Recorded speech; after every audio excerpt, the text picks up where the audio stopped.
தாய் தமிழ் உறவுகளுக்கு வணக்கம். தனித்து போட்டி என திட்டவட்டமாக அறிவித்தார். தனித்து போட்டி என திட்டவட்டமாக அறிவித்தார் என்ற தலைப்பில் இந்த காணொளியை நாம் காண்கிறோம். 2026 சட்டசபை தேர்தலுக்கு இன்னும் 10 மாதங்கள் தான் உள்ளன. கூட்டணி அமைக்க பல வியூகங்கள் வகுத்து வருகின்றன. திமுக கூட்டணி ஏற்கனவே உள்ள கூட்டணி கட்சிகளோடு கூடுதலாக ஒரு சில கட்சிகளை சேர்க்க முயற்சி செய்து வருகிறது. தேமுதிக, பாட்டாளி மக்கள் கட்சி ஆகியவற்றை இணைக்க படு முயற்சி செய்து வருகிறது. அதே நேரத்தில் திமுக கூட்டணியில் உள்ள விடுதலை சிறுத்தைகள் கட்சி, மார்க்சிஸ்ட் கம்யூனிஸ்ட் கட்சி, தமிழக வாழ்வுரிமை கட்சி ஆகியவை சீட்டுக்காக அணி தாவுகின்ற ஒரு சூழ்நிலை உள்ளது. அதிமுக, பாஜக கூட்டணி அமைந்துள்ளது. இந்த கூட்டணியில் தமிழ் மாநில காங்கிரஸ் உள்ளது.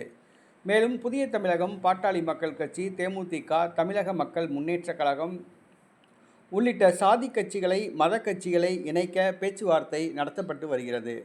அதேபோன்று தமிழக வெற்றி கழகமும் கூட்டணி அமைக்க பேச்சுவார்த்தை நடத்தி வருகிறது. விடுதலை சிறுத்தை கட்சி, மார்க்சிஸ்ட் கம்யூனிஸ்ட் கட்சி, தமிழக வாழ்வுரிமை கட்சி, மனிதநேய மக்கள் கட்சி, பாட்டாளி மக்கள் கட்சி ஆகியவற்றுடன் இரகசிய பேச்சுவார்த்தை நடத்துவதாக கூறப்படுகிறது.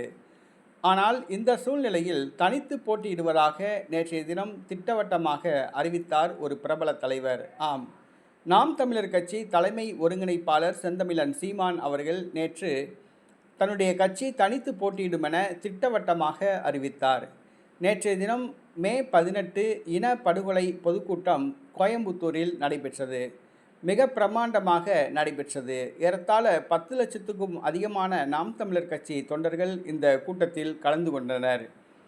இந்த கூட்டத்தில் பேசுகையில் செந்தமிழன் சீமான் அவர்கள் அதிமுக, பாஜக, காங்கிரஸ், திமுக ஆகிய கட்சிகளோடு ஒருபோதும் கூட்டணி இல்லை என்று அறிவித்தார். மாற்றத்தை கொண்டு வருவதற்காக தான் கட்சி ஆரம்பித்ததாகவும், ஆட்சி மாற்றத்தை அல்ல அடிப்படை மாற்றத்தையே மாற்றுவதற்காக தான் கட்சி ஆரம்பித்ததாக கூறியுள்ளார். மேலும் நாம் தமிழர் என்பது கட்சி அல்ல, அது தமிழர்களின் இராணுவம் என்று தெரிவித்தார். ஆகவே தோல்வியை கண்டு தாங்கள் தோழவில்லை, தற்காலிக வெற்றிக்காக நிரந்தர தோல்வியை தாங்கள் விரும்பவில்லை.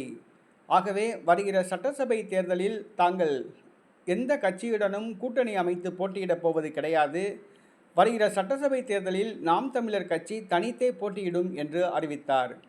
117 தொகுதிகள் பெண்களுக்காகவும் 117 தொகுதிகள் ஆண்களுக்காகவும் ஒதுக்கியுள்ளதாக குறிப்பிட்டார்.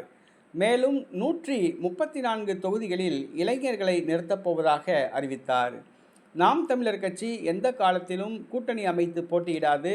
வருகிற சட்டசபை தேர்தலிலும் தனித்து போட்டியிடும், விவசாயி சின்னத்தில் போட்டியிடும் என்று திட்டவட்டமாக அறிவித்தார்.